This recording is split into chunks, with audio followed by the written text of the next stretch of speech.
Pria kaya raya berusia 70 tahun, akhirnya menikahi gadis idamannya.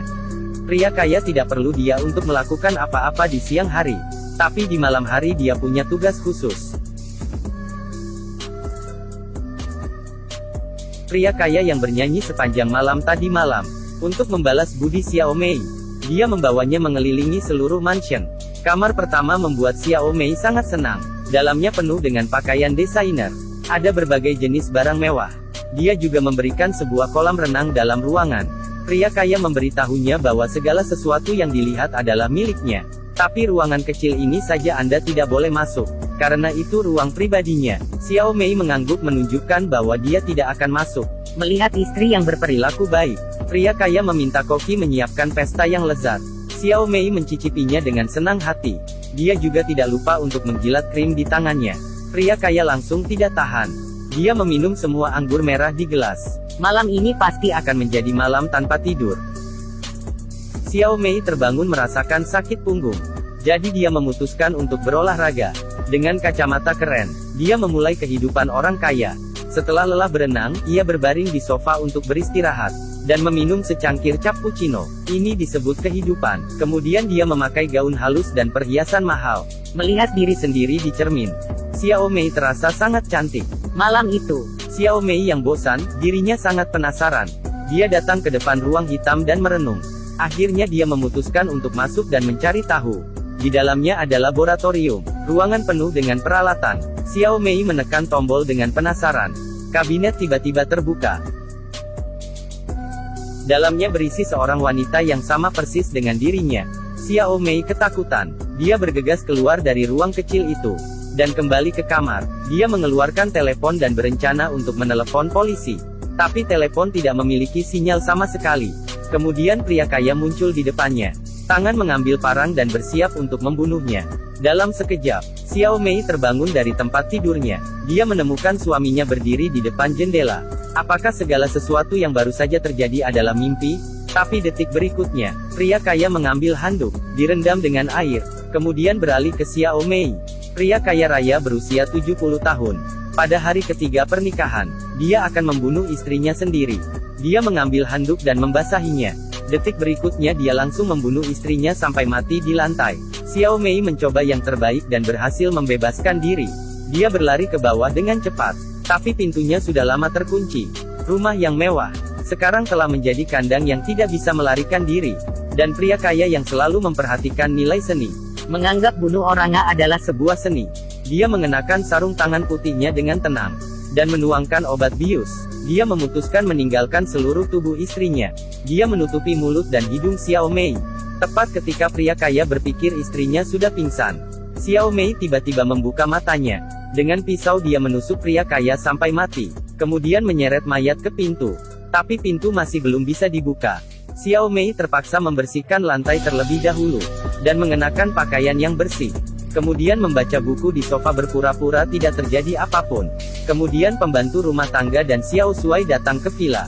Melihat Xiao Mei masih hidup, keduanya sangat terkejut. Xiao Mei berbohong bahwa pria kaya masih beristirahat di lantai atas. Setelah pembantu mendengarkannya, dia tidak tahan lagi. Dia merasa bahwa pria kaya sudah mati. Dia langsung mengalami serangan jantung dan jatuh di lantai. Ambulans tiba tepat waktu dan menyelamatkannya. Jika Anda pergi sekarang, polisi pasti akan menangkapmu. Ternyata Xiao Shuai sudah tahu tentang kematian pria kaya. Dan dia bilang dia sangat membenci pria kaya itu. Jadi dia dan Xiao Mei membuang mayatnya. Kemudian ia meminta Xiao Mei untuk membawa uang di brankas.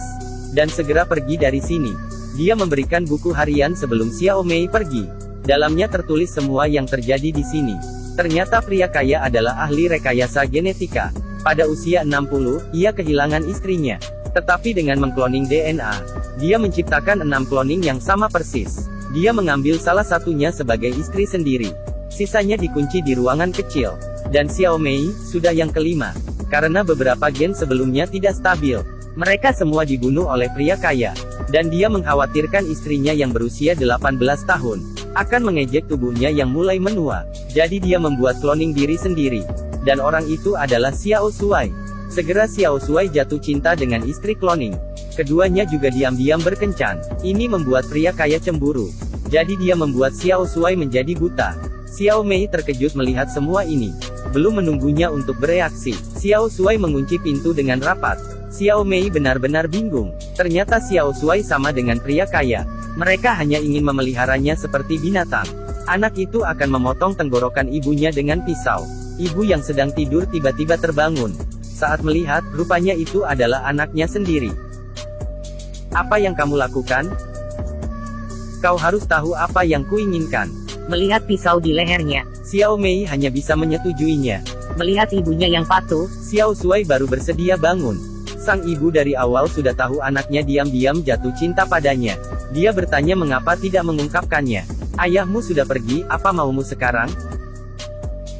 Kemudian Xiao Mei melepas celananya. membuat gerakan menyerang. Xiao Shuai melihat ini sedikit terpancing. Dan Xiao Mei menariknya ke sisinya.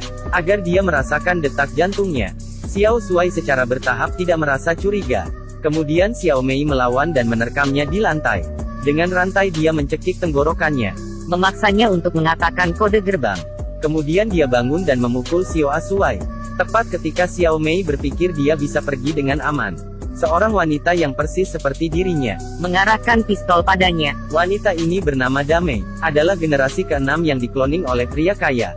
Dia terbangun lebih awal dari laboratorium.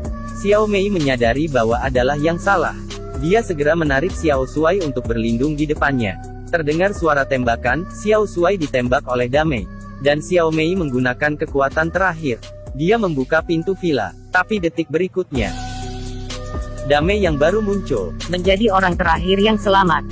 Dia tidak langsung pergi, tapi dia membuka-buka catatan.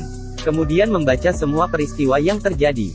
Setelah membaca semua ini, Damei tidak bisa menahan dan meneteskan air mata. Akhirnya dia tampak berat, dan berjalan di jalan pegunungan. Tiba-tiba dia berhenti dan menutup matanya. Memikirkan kembali masa lalu. Jauhi hal-hal jelek dan lihat kenyataannya.